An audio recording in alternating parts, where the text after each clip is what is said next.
بسم الله الرحمن الرحيم.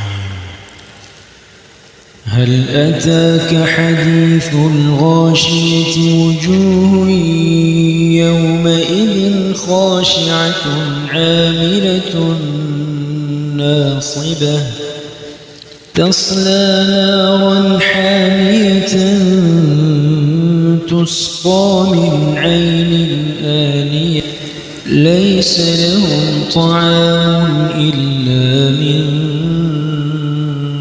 ضريع لا يسمن ولا يغني من جوع وجوه يومئذ ناعمة لسعيها راضية في جنة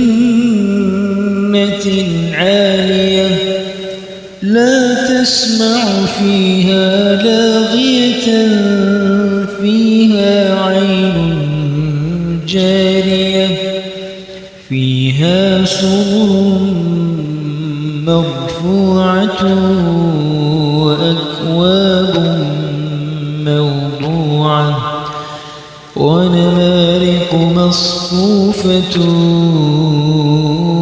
وزرابي مبثوثة أفلا ينظرون إلى الإبل كيف خلقت وإلى السماء كيف رفعت وإلى الجبال كيف نصبت وإلى الأرض كيف سطحت فذكر إنما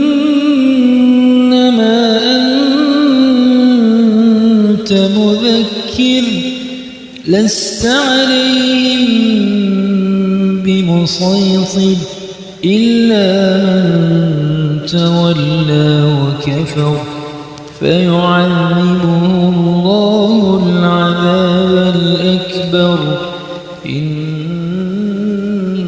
إلينا إيابهم ثم إن علينا حسابهم.